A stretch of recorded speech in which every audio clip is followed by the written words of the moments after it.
Bonjour, occupés comme nous étions avec les nouvelles grilles des chaînes américaines, les upfronts, les screenings à Los Angeles, screenings où nos petits amis des chaînes françaises sont actuellement pour essayer de dénicher une nouvelle série, on a un peu laissé passer une info qui, finalement, quand on la regarde bien, me semble carrément cruciale.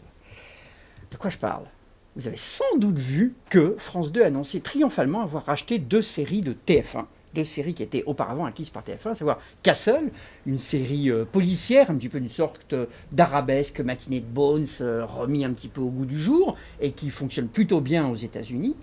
Et Private Practice, la série dérivée de Shonda Rhimes de Grey's Anatomy, qui est complètement différente quand même, puisque là ça se passe dans un hôpital spécialisé dans les naissances et les accouchements, avec des acteurs et avec toujours des histoires d'amour.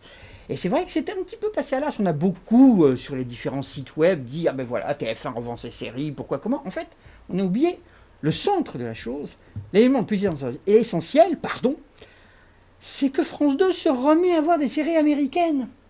Parce qu'il faut bien quand même se dire que depuis que France 2 n'a plus son output deal avec Warner, et surtout depuis que France 2 clairement, ouvertement, refuse de mettre en avant des séries américaines, sauf quand il s'agit d'audience, je vais y revenir dans quelques secondes, et ben c'est vrai que les bonnes séries américaines, j'insiste bien, les bonnes séries américaines sur le service public, et principalement sur France 2, on n'avait pas beaucoup.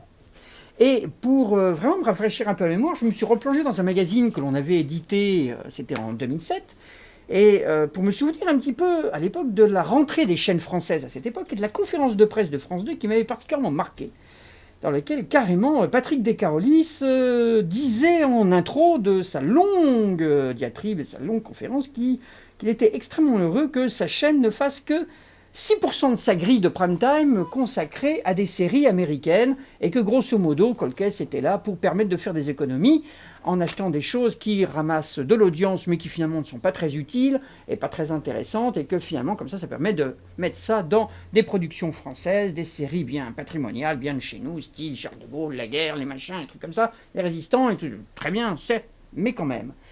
Et j'étais quand même un petit peu vert de rage parce que je voyais revenir justement, et je vous rappelle, 2007 quand même, déjà à cette époque, les relents d'un certain anti-américanisme à outrance, le côté série américaine, c'est caca, c'est le grand démon, alors que franchement, moi, ce que j'attends franchement de France Télévisions et de France 2, c'est pas le fait de diffuser des experts, je suis assez d'accord, mais plutôt qu'elle diffuse des Sopranos, qu'elle diffuse The West Wing, qu'elle diffuse, oups, elle l'a déjà fait. Bref, ne soyons pas méchants.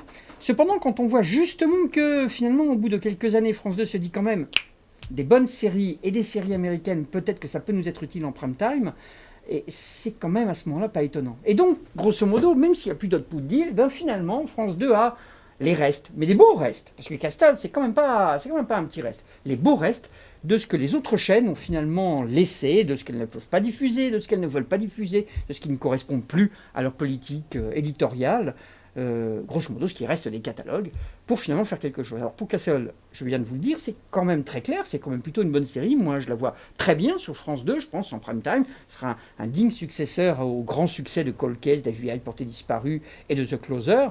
Par contre, Private Practice, je dois vous avouer quand même que je suis un peu baffled, pour reprendre une expression que vous découvrirez plus en détail dans le blog de Robin Digitat de cette semaine. Baffled tout simplement parce que Private Practice, je vois pas trop ce que ça peut faire là-dedans. Et c'est pas du tout parce que c'est un spin-off de Grey's Anatomy, parce qu'il y a des épisodes crossover, mais uniquement parce que, franchement, c'est quand même pas terrible, il faut bien le dire. Désolé à ceux qui aiment, mais c'est pas terrible. Mais en tout cas, ça y est, France 2 se remet aux séries américaines. Alors peut-être, je ne sais pas, on peut rêver, je ne sais rien. Des séries de HBO. France 2, si tu achetais des bonnes séries de HBO, ou alors, encore mieux, des séries britanniques, vous savez, sur des chaînes publiques, justement, dans les pays étrangers. C'est là qu'on voit des séries de la BBC comme Life on Mars et des choses comme ça. Ce serait peut-être bien, non? France 2. Voilà. Rendez-vous au prochain blog.